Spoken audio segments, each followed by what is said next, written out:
Welcome to my humble little office. My name is R. Keith Andrews. I'm a spiritual guide and paranormal adept. The journey continues today on May 15th, 2022 at approximately 5:40 p.m. PST. So, hopefully you've managed to get things organized to a degree. I keep going back over a lot of the same stuff because what I found happen is that repetition helps things sink in. Now, before I really get into it, the reason I returned to this planet, the reason I came back at this point with this lifetime, is to pass on a simple message to people, to everyone in existence, that working together we can make this a better world for almost everybody. Now, there will certainly be those of you that do not agree with this. Okay, but right now society is going down a very black path, and from what I'm gathering from the people I've talked to, it's not getting much better. But this does not mean it cannot. Okay, what we have to look at is where do we start? Well, where to start is the easy part. Right here. Now, everyone in existence is in the exact same boat, regardless of what you've been through, regardless of where you're standing right now. Where you are at this point is right here, right now. Now, I've talked about a number of things, and the reason I call myself a spiritual guide is because the tools I offer, are the ones that I personally use in my own life in order to get my things working in the direction I desire them to move in. And the philosophies of life that I talk about are the ones I personally live by. Now, this does not mean I'm the best of the best. It simply means that the tools I work with are tried and true. And tried and true in as much as I personally use them, they have personally worked for me. Now, one of the biggest things, I mentioned this multiple times, is this fine little sign. Okay. That little sign right there, those four words, I am worth it, are the four most powerful words I've come across this lifetime in any language regarding helping somebody get their own self esteem, self worth, self motivation. You get the idea. All working in the direction that works for you. Now, the thing is, it starts here with the individual. In order to make things happen, what you first have to get to is the concept that it's possible. And this is why I talk about tools that I personally work with.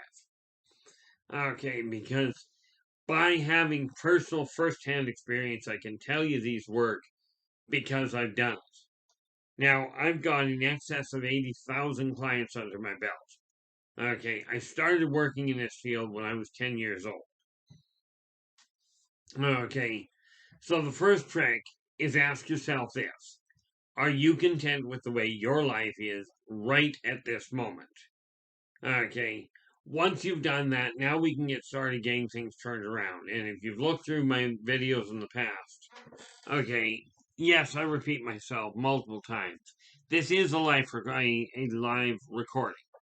Okay, meaning that when I get finished, okay, I simply check, make sure the date is right, and post it as is. I don't edit anything. Okay, now I talk this way, and you'll find, like tonight at 8 p.m. PST until 10 p.m., I'm going live on YouTube to talk about my memories of Atlantis.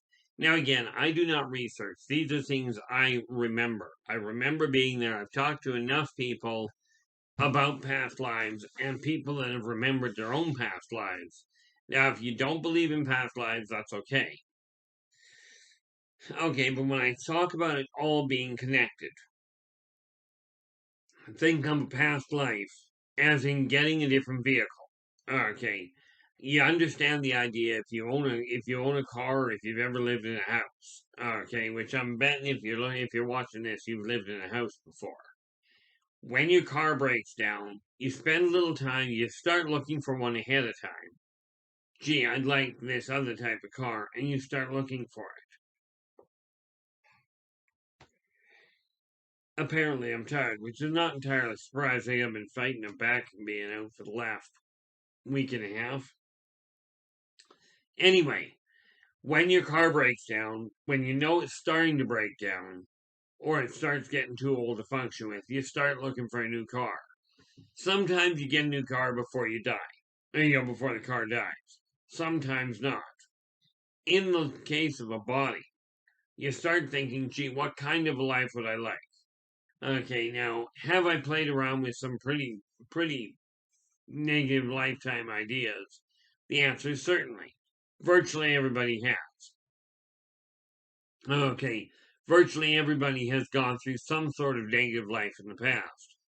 When your car dies, you turn around, you go and get a new one. Now, the car may die, and you have to go and you walk around for a while until you find the one that you like or that you can afford, and you grab that. But the thing is, you don't forget what you did when you were driving the last car. Same applies to when your physical body starts to wear out.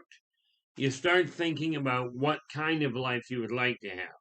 Like my next lifetime, I've spent this lifetime working, living on the edge of poverty, one paycheck away from being homeless. So the way I figure it, next lifetime it would be really nice to actually come into a life where I actually had the finances to be able to do the things I desire to see done. Now here's the kicker. You come into a life with a whole list of things happen, with a whole list of wisdoms or experiences you'd like to experience, that you'd like to go through. Okay, but it's the choices you make and the decisions that those choices lead to that determine how you gain that wisdom. Okay, in the case of your body. Okay, and this is why I say it's all connected. See, if I go back, and this is why I'll be talking about Atlantis later. If I go back to 1828, okay, I was a fisherman. Okay, and I had a bit of an interestingly complicated life. Okay, I simply was a fisherman. I lived with my dad in Northern Ireland. Actually, if you go to Dublin, Ireland today, and you go due northwest until you hit the northern coast of Ireland on the Atlantic Ocean, there was a little fishing village right there that I lived at. Okay, and one day this lifetime, hopefully, I will make a journey there. Okay, but during that lifetime, I fell in love with a woman of a much higher social standing than I had. But the two of us hit it off really well. The problem arose when this individual, okay, I happened to I met her. When I met her, everything was great, but this particular individual, I actually met her reincarnation this lifetime. Okay, and no, I'm not going to tell you who she is. I will tell you that she recognized me first. So she started telling me about a dream. Like I was doing, try that in English. I was up working at a psychic fair, and she came to me to talk to me about a dream. Okay, well, there were parts missing that I happened to be able to fill in. And as soon as I did that, we connected and we just knew she was happily married this lifetime. But we remembered the lifetime in great detail to the point that her current husband, for the next 3 years, came out, picked me up to ensure that, so that I could have dinner with them when I was up there. Okay. This is what I mean by I met people that knew who I was. So, of course, when she was murdered, I lasted about 5 years, and eventually, and it really wasn't that long. I lasted 5 years, and I finally gave up and died of a broken heart. But when I came back, when I returned to this world, it took me a while. That was I died in 1833. Okay. 33, 93, so it'd be almost, I guess, 66, 67 years later. I was born into a life in Chicago down in Chicago, in the U.S. Okay, Chicago, Illinois, I believe. Of course, memory isn't great as far as current day goes, but I was born into a relatively poor family again in Chicago.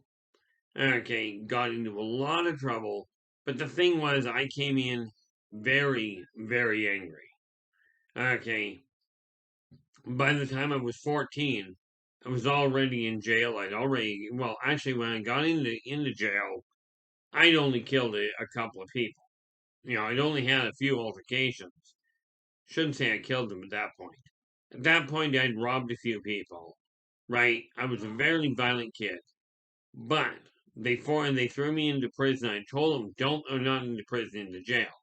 And I told them, do not put me in that jail. You don't want me in there. Well, they locked me in and they put me in the jail overnight. Okay, I was only 14. I was a big boy. But I was mad. Okay, and when they came in the morning, the eight people that they put me in the jail with were dead. Okay, I came in madder than a wet hen. Ended up being recruited, being drafted really by the military. Okay, and ended up working on biological warfare and chemicalogical warfare. Okay, for the U.S. government. Now this is way back, just before World War One started. Okay, so it wasn't until the end of World War One, or until the end of my lifetime, actually in 1956. And I believe, if I remember correctly, it was the Chicago Memorial Hospital that I ended up dying of old age. Okay. But just prior to dying, and just prior to that, well, about 10 years earlier, I ended up um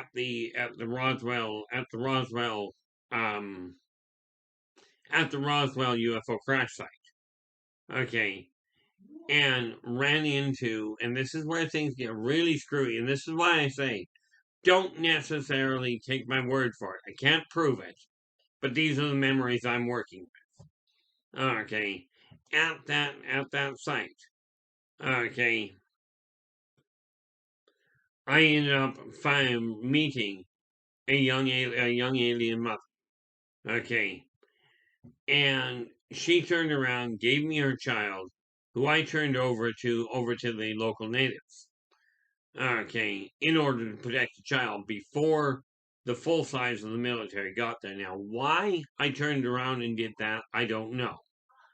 Okay, but I do know that 10 years later, 1956, because of old age complications, I ended up dying in Chicago Memorial. In 1963, okay, we're only talking 7 years later, I was born into my current life. Okay, and in that life, I ended up dealing with the military laboratories, the whole 9 yards. But because of complications there, my life ended, and I ended up being rescued by by a young lass. In this case, she would have been, 1947. Okay, we're looking 20 years older, so she'd have been Terran terms. She would have been in her mid to late 20s. This same child that I said that I rescued back in 1947, 1947, 1948. This same lass saved my life. Okay, and returned the favor. Net result, I'm still here. Of course, there's all sorts of complications that went with it, but this is how I found out that past lives really do affect each other. You start off in Ireland. My girlfriend gets killed. Okay, now I was mad. I wanted revenge on everybody. Okay, it didn't matter who you were at that point. When I came back to my life, when I was born again in 1898. Okay, when I was born again, I came back in, I was already mad, I was already looking for revenge. Now, this is the second lifetime I know of where I've done this, which does not bode well as far as future runs go. Okay, but in that lifetime, something happened, and I don't honestly know what happened, but something hit my heart here. So when I rescued that young child, okay, when I came back into this lifetime so quickly afterwards, she turned around and returned the favor. So I've got 3 lifetimes back to back. Like, I've got memories that are pretty solid between, if I take a look at it, between, 1828, so would have been, just trying to think here. With that lifetime with fisherman, I'd have been 18-ish when my girlfriend got murdered. Nope, been about 18 when I met her. Okay, and then so I'd probably be in my mid-20s when she was murdered. Right. So I remembered that coming into this lifetime, into the next life. Turned around and something at the end of it got me off this murder strike. And it was murder. Every single person I ran into. Well, let's face it, you don't get into chemical warfare if you're in a decent mood. You don't even think in terms of wiping out that number of people. At least I hope not. Okay.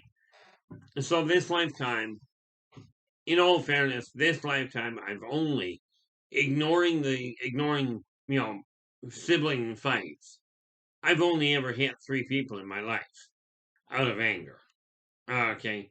Hit a couple out of accident, what have you. But only 3 out of anger.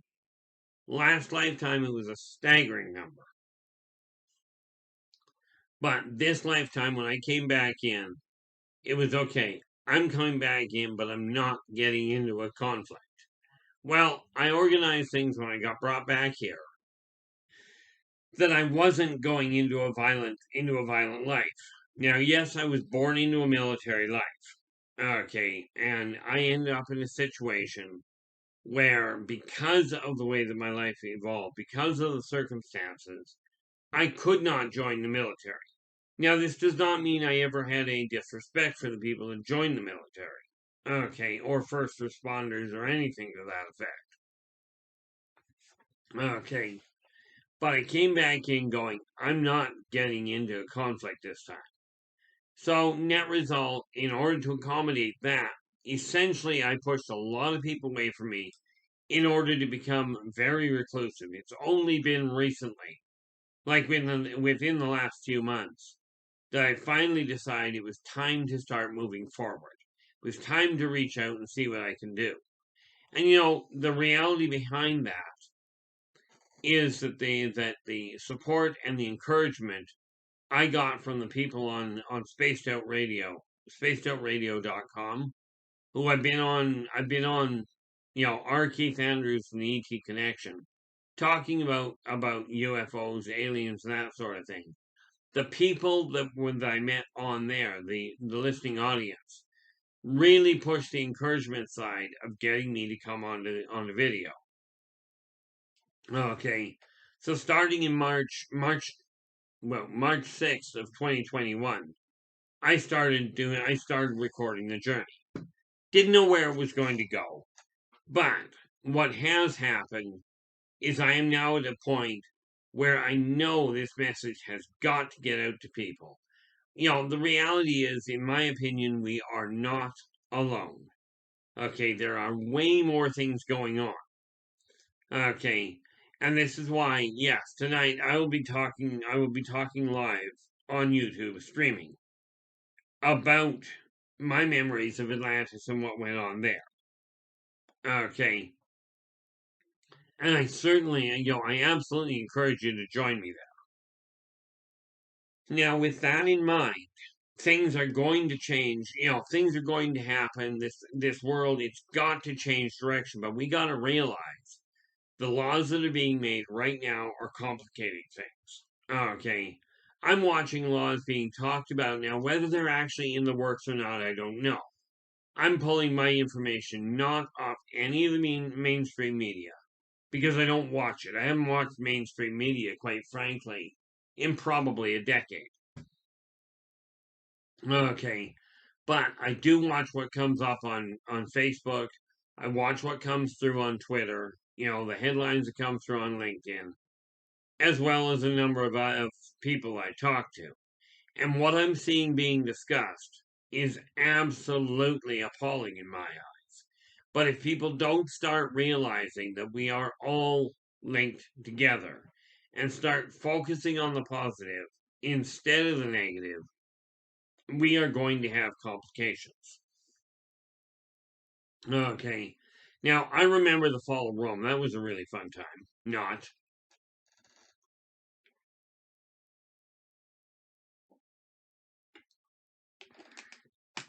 But with that in mind, okay, we've got to realize when I talk about focusing on the positive, here's just a couple of things when we talk about the home. Okay. Like I said, it starts here, but here's 3 areas you do not have negative discussions. Okay. 3 areas and or time. And these are all equally important. 1, when you're first coming through the door, do not start complaining to the people that are already home. If you see something that hasn't been done, like for instance, and I'm talking things that are not critical. For instance, let's say your kids or somebody else living in the house left their shoes in the middle of the floor. Absolutely get them to move them. But, quite frankly, it didn't get to this situation overnight. So, if they're laying there when you get in that first hour, do not start picking fights. Don't start complaining about everything that's gone on. Okay. Now, conversely, and the reason you don't do that, by the way, is because if the moment you come through the door, you're constantly yelling at the people that you're coming home to, they're frankly not going to want you coming home. They're going to tune you out as soon as you get through the door anyway. The flip side of that is when somebody's been out and they come home and they've forgotten to do something, whether it's your kid, your other half, a roommate, doesn't matter. If they live in the house and they come in, do not start in on them as soon as they come through the door. Because if you do, what'll happen is they will get to the point where they don't want to come home. They don't have any desire. And then communication lines will continue to falter. That's one area. The second area, dining room table. Okay, now I've talked about this in the importance of having one meal a day at the table where you shut all the electronics off. Ignore the phones. You're only talking an hour and a half to 2 hours. And you pick the meal, whether it's breakfast, lunch, or supper, doesn't matter. Okay, or morning, midday, and into the evening. One meal a day. Shut all the electronics off. TV, phones, computers, the whole 9 yards. Sit down and eat dinner. That's when you talk to each other. Now, this used to be the way it was. Somewhere along the line, that went the way of the dodo bird. Okay, so when you're doing that, if a negative topic comes up, absolutely acknowledge it has to be dealt with. But finish the meal, get the meal cleaned up from, then meet in the living room, sitting room, den, whatever you happen to call it. Sit down and discuss it right then, right after you're done the meal, and get the air cleared. Okay. And again, the reason for it is twofold. One, if you're having these negative discussions at the dining room table, what you're going to end up with people is that people don't digest well. Okay. But therefore, that's one of the primary issues. The other one is it wipes out your opportunity to really get to connect with each other on what's been going on through the day.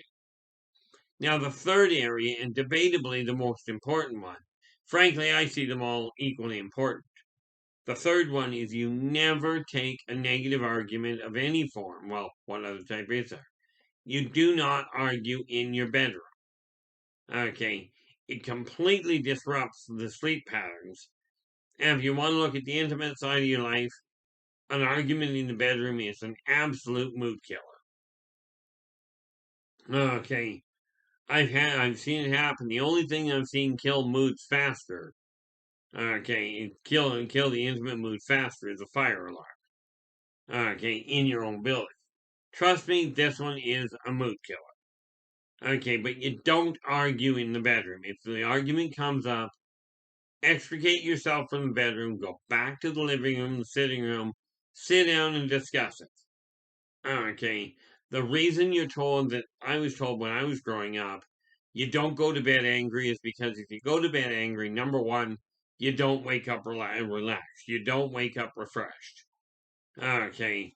But communication is absolutely critical. Okay. You'll find if you can disable an argument, if you can diffuse an argument before it gets out of hand, you'll find your life is a whole lot smoother. Now, the other thing that happens with that is as your stress level comes down, your energy level will climb, your mood will climb, and ultimately you'll become far more productive, even in your own eyes.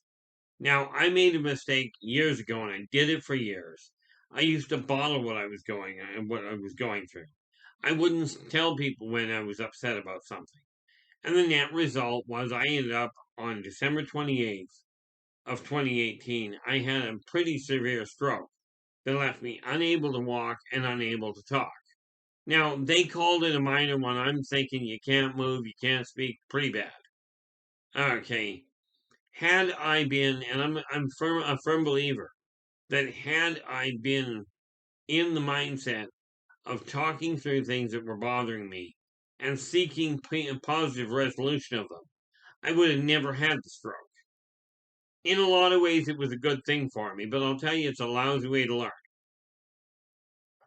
Okay, now with this in mind, I will be back on here. As I said, I'll be back on in, let's see, we are at 6:07 right now. I'll be back on here tonight from 8 p.m. to 10 p.m. Pacific time discussing my memories of Atlantis. But any questions that come up, I will be more than happy to discuss with you.